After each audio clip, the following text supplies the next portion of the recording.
Hey everybody, welcome to another episode of Classes of Mail. My name is Alan Gigax and I'm here with my running mate, Michael Brasaemle. Say hello. Hey, how is everybody? Oh, I know how everybody is because we are the same way because like every other postal podcast, we got to talk about this tentative agreement. So first is if you want all the lowdown on the tentative agreement, you want a very thorough breakdown, I recommend the On the Workroom Floor, where they went through every single piece of the tentative agreement and talked about that. By the way, features former guest on Classes of Mail, Greg Donaldson, who is the best.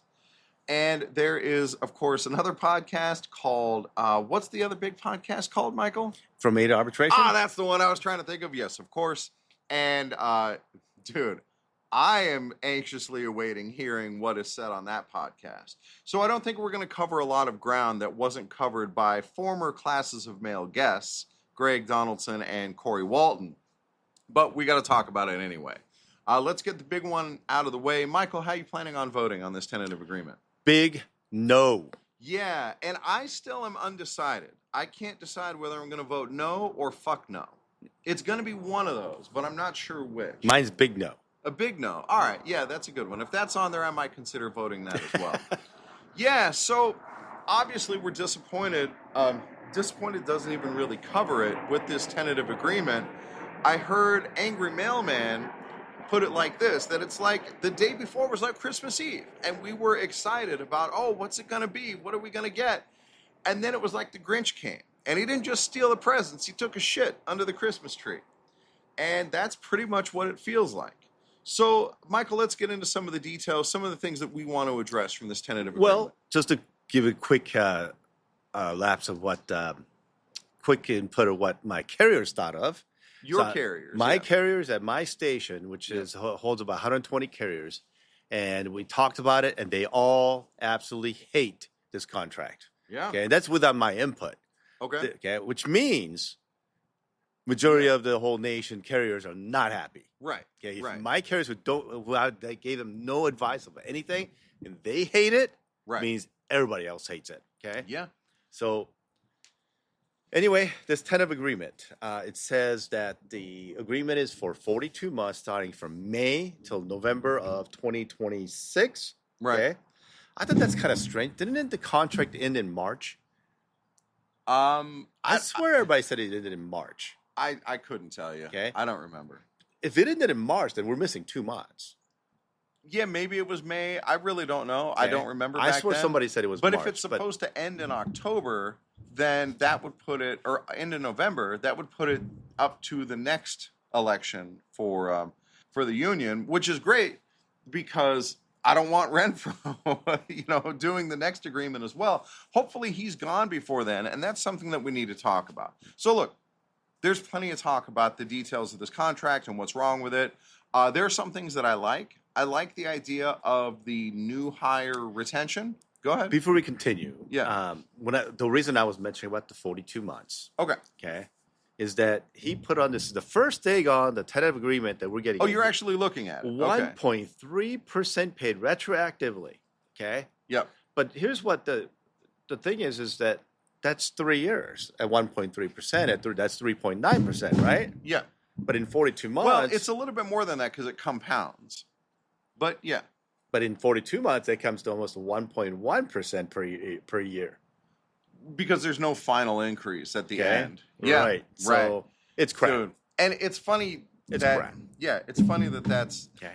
that math is done that way because on the You Are the Current Resident podcast, he talked about an example of who would get this nice raise, and he used the example of somebody who converted to a career and skipped those first couple steps so that they get that raise, and then he added in their additional step increases that they get before the end of the contract, and he's like, oh, so that's like 20% raise. Dude, so that is a total edge case. I just want to give people a little example of Las Vegas. Okay. All right. I was hired in 2012 as a PSC, as a clerk. Okay. My apartment for one bedroom apartment was $500 a month. Okay. That was one bedroom. Okay. Mm-hmm. Now I'm currently paying on a one bedroom where I was at was $1,600 a month. Oh, Okay. dude. That's 4 almost 4 times more than what I was paying since 2012. Right. Okay. That, of course, then I was PSE and not a regular, so obviously there's that difference too. Yeah. Okay. But to me, our inflation jumped up 4 times of Right, I hear what you. it is because we're in Las Vegas. It doesn't feel like I'm missing something apparently in this consumer price index, because if we're only getting like 5% and then 3% for the consumer price index, like how are they calculating what inflation is? That doesn't seem like nearly enough. And it's certainly nowhere near what other unions have been able to achieve. Not even close. And so, yeah, this contract is obviously an absolute embarrassment. Money-wise, it's the worst that it could happen because of the inflation that we've gotten. Right. And, I mean, just from COVID, 2020 to now, we had inflation that was like 5%. We had inflation that was 7%. Oh, and by 2023, inflation went down to 5% or 4%, whatever it was. But if you add all that up together, it's more than 25%. I'm sorry, are we getting like 3.9 total? That seems like total crap. Well, that's wage increases on top of the COLAs. I know. But the COLAs are also... Dude, you can tell how big the COLAs are because the retroactive pay that we're getting, the back pay, is going to be like $1,200 or something.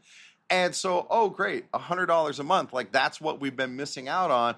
And what the fuck took this long if that's the contract that we're getting? Like, dude, that's a contract that you hammer out. Oh, we'll just keep the status quo, no problem. Like, what the fuck was the holdup if that's the contract that we wound up with?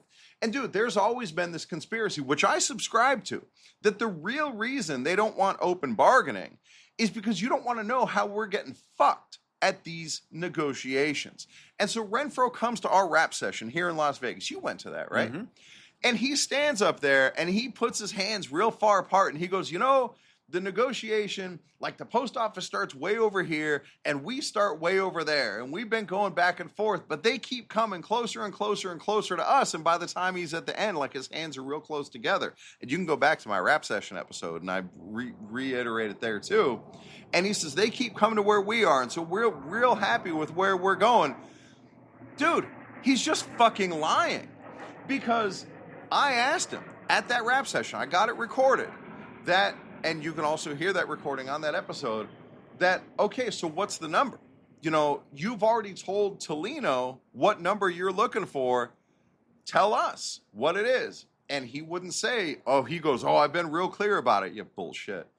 But he says it's the number that's on table 1. And that number was $30 an hour. You mean to tell me that fucking a year after that, we landed on $21 an hour? Give me a fucking break. Absolutely not. What in the world took this long to negotiate? Well, I have a thought of that. Okay? All right. Which I think I've told possibly you or possibly some others. I know you've told me. And so back in the day, we were filing charges against Brian Renfroe in the National Convention because, he was too drunk or whatever it was. Yep. And the rumor was that he was so drunk that he didn't show up to the meeting. I believe that's established fact. Our contract negotiation. And so DeJoy ended up sitting in that office or whatever, waiting for him, not knowing where he was. Okay. Well, DeJoy, he was a CEO of a company too, right? Yeah. So he's a big boss. He's always thought of as a big boss. I'm sure that's what he thinks, that he's better than anybody. Sure. Okay? When somebody comes to a meeting and never shows up and then finds out that he was a drunk, right? What do you think that CEO is going to think of that guy? Oh, total disrespect. Right, as a total disrespect. He's not going to give a shit about that guy. Yeah. Okay? So when it comes to contract negotiations, he's going to say, fuck you, I'm not going to work with you. You're an idiot. Okay?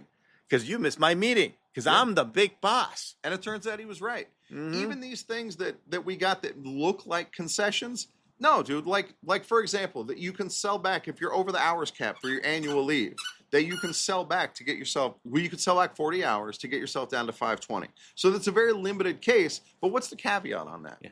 Well, I know it off the top of my head. I know you didn't know that question was coming. Yeah. That you have to have used 75 hours or less of sick leave in the previous year. Yeah. So this is just another prod to get management to get us to not use this benefit that we've earned of sick leave. Yeah, so what I was going to say is that the tentative agreement, if you actually read it from which is 17 pages of changes, I guess. Okay, and Right, if you read the it, release that's on majority of what's in there, including the one that you're favoring about the CCAs, is in reality all in favor of management and not us. Okay, so how does the CCA Okay. retention program Oh, let or me the new tell hire you. retention favor? Go Maybe ahead. because all supervisors have been firing CCAs like they're nothing for so long that nobody wants to work for the post office anymore. Yeah. And this is a trying to find a way to help the post office to hold the CCAs here. Yeah. But because the problem was it was management who's the one who caused it. Dude. Maybe they should get rid of saying that we cannot file grievances for CCAs in the first 120 where the days. fuck is that? Oh my God. So somebody posted today an article from the Postal Record that was from the beginning of negotiations, talking about, what our priorities are. And it was significantly increased pay. Well, that sure as fuck didn't happen. Get rid of the CCAs. That sure as fuck didn't happen. And then basic work rule shit, like, dude, exactly to your point, like that we can't file. I mean, dude, we can file grievances for CCAs. The only one we can't file is if the most important one, which is if they get fired during their probationary period. And yeah, that stayed too. The CCAs stayed. They're still 2 years. They still get shit pay. And it's only going to get worse because, dude, how the fuck does an extra 1% raise make up for what we've lost to inflation? The CCAs are getting an even worse deal. How in the fuck are we supposed to hire people? During COVID, what were we called? Essential workers. Oh, we were essential. Then obviously the post office, we're not that essential, are we? Apparently not. And I don't know if you remember back in the day, our government agreed to pay the post office hazardous pay. I don't. Did you get that? No, I don't remember. Oh, I remember. I know exactly who got that. It was the upper management who actually never showed up to the post office. Get the fuck They were outta sitting here. at their own fucking house and had a Zoom meeting telling us what to do while we're working out on the street and some of us carriers are getting COVID and dying and we didn't get paid for the hazardous pay. Dude. While they did. Yeah. Sitting at home. And we went into these negotiations with Renfroe telling us, oh, we're in such a strong position because we've been these essential workers because we got all these financial things working in our favor, and because look at what all these other unions are getting, and they're going to be afraid to go to arbitration with us. No, Renfroe was the one who was afraid to go to arbitration. Dude, now, so we're going to vote no. This will be the first contract that, I think the first ever, that's been voted no.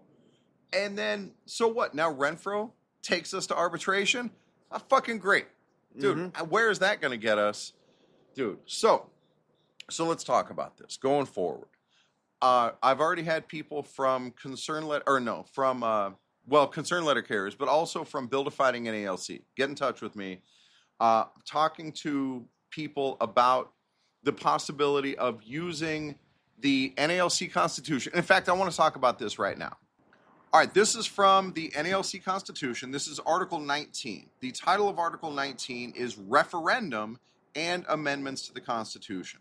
So it talks about how to amend the Constitution, but it also talks about, in Section 5, how to hold a referendum. All right, and a referendum, just for reference, is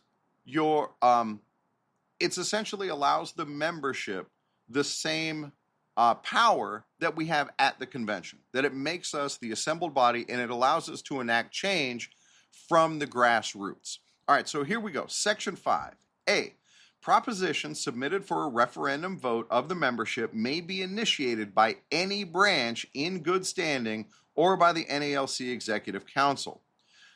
And Branch 2502 fixing to be one of those branches. Provided that the proposal receives endorsement of at least 10% of the branches having an aggregate membership of at least 15% of the members of the NALC as shown by records of the National Secretary-Treasurer on January 1st of the current year.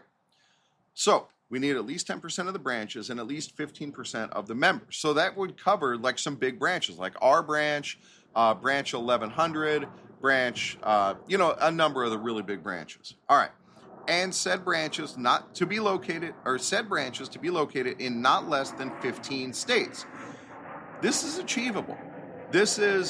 All right, so the endorsement of any proposal shall be by vote of the branches, signed by the branch president and secretary at least 6 months prior to a biennial meeting of the National Association. So good news, we are at least 6 months out. So this referendum process is open to us.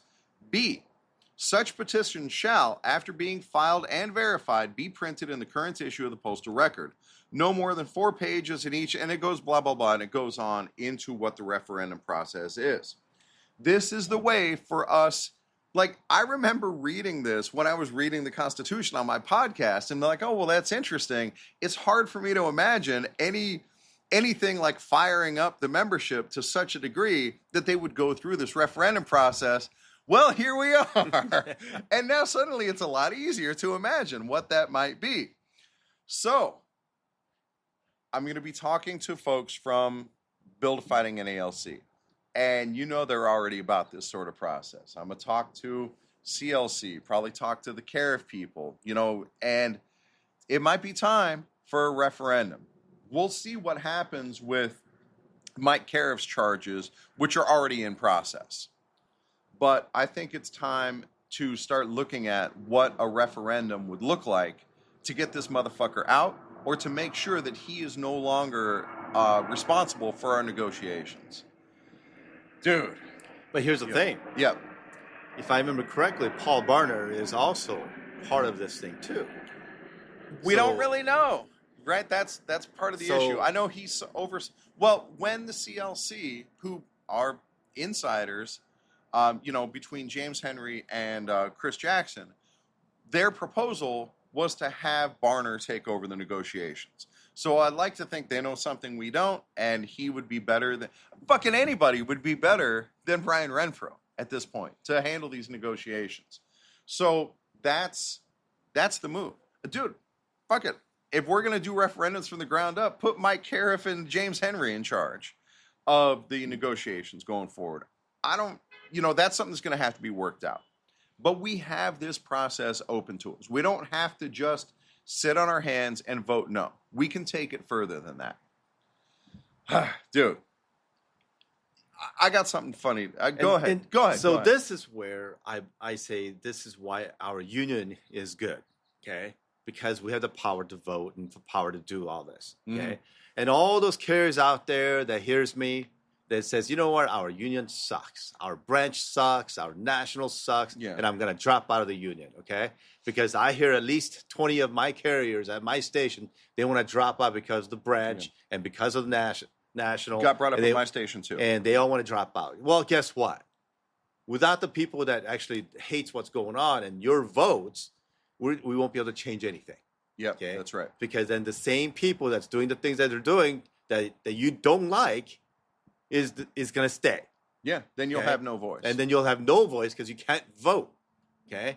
The whole matter is that, you might save $30, $40, or whatever it is, union dues and every paycheck. So what, okay? All you're trying to do is you have a union that we have a voice for, because without a union, you're not going to get a raise. Without a union, I know some of you carriers out there would have been fired long time ago. Oh, dude, ain't that the truth? And so it is the union that's holding your job. It is the union that does all this for you guys. So all those carriers that are thinking about dropping out of the union, please think twice before you do that, because we need to change what's going on. And here's the thing. I hear about this all the time. Well, what's a union without a strike?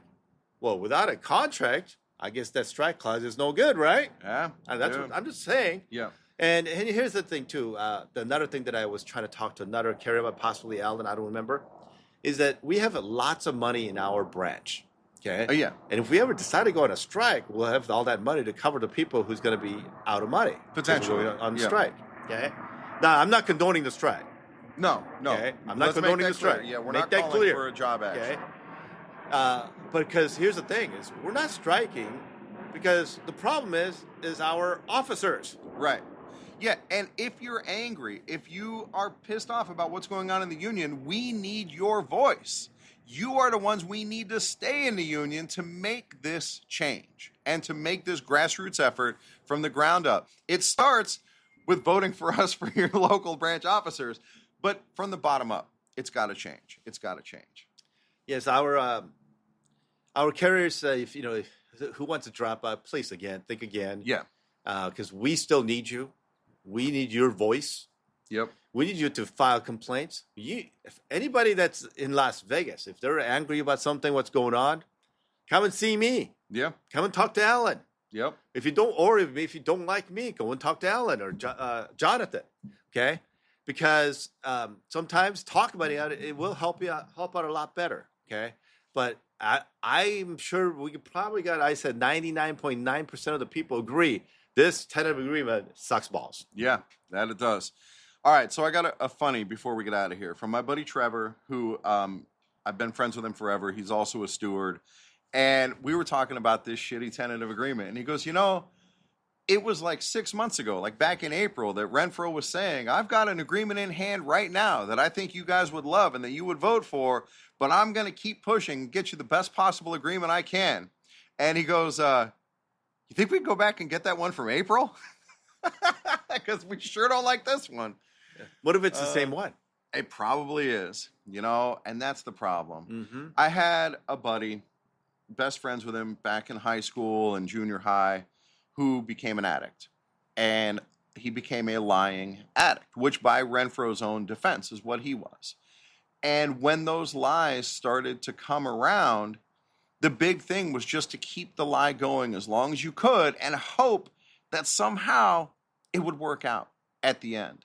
And it seems like that's what Renfroe was doing. I don't know. This is only speculation. But he couldn't have thought that this is what we wanted in a tentative agreement. And so every time he stood up there and said, oh, it's going to be great, he was lying. Every time. I believe he was delaying on Yep. purpose. I agree. Because he knew that everybody's going to get angry. Yep. He's releasing it around this time of the year because everybody's busy working Yeah. on the political Election mail. Oh, dude. And so they're doing it at a time when everybody's busy. Right. So they can. So I think he did that on purpose. Yeah. Okay.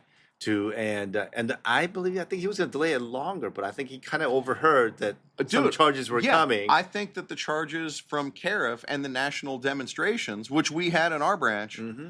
I think that's what pushed him to finally that he had to release it. I think that's right. And the more we hear about this, dude, again, I cannot wait to hear Corey's podcast because I got to imagine that Cariff is going to be a guest. And oh shit! Well, as I told you in a conversation before the podcast, Yeah. I said the tentative agreement came out on Saturday.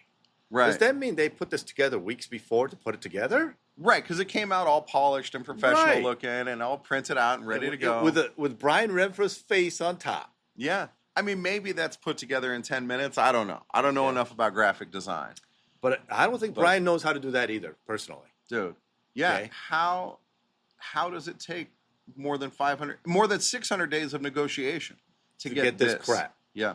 Dude. Again, I recommend people to look at the tentative agreement. Yeah, look at it for My yourself. personal opinion, every single item on that tentative agreement is in favor of management and not us. Dude. It is terrible. Okay, What a mess. Including our Rowdy Bell. They're cutting times round out. evaluations. Yeah, They're cutting times out. Yeah. So if they're cutting out, I think it was about 10 minutes. If they're cutting out 10 minutes, what happens? Right. It adds up, and eventually it adds up to They're a about to route. do 6-day counts all over the nation next year. Right. Right. So with that 10 minutes, what are they going to do? They're going to eliminate routes, of course. Because they're going to take 10 minutes to every single route, and they're going to eliminate 1 or 2 routes per station, and then get rid of 1 or 2 carriers per station. And how many carriers can they get rid of in the nation? Too damn many. Too many. Yeah. Okay. Now Let me ask you one more thing. Go ahead. I was a steward back in 2013 as an alternate steward, All right. and I got the seniority list. Mhm. Okay. Do you know how many carriers was there with the CCAs? Tell me. It was almost 1,300 carriers. Okay. Do you know how many carriers we got now? I don't. Less than 1,000. Dude. How in Las Vegas, with all these homes being built, when it gets growing so big, Right. did we lose 300 carriers? It's a great question. Okay, something is wrong with our Las Vegas's union for them to allow 300 carriers to lose their jobs. And now it's the same problems nationwide. Mm-hmm. Guys, it's time for a change. Stay tuned for updates on what our national action plan is going to be. And please stay in the union and make your voice a voice for change. All right, that's all I got. You can expect to hear more episodes coming out because we recorded a bunch of episodes today, which is great. And thank you, Michael, for coming. And I will catch you guys next time. See you guys next time.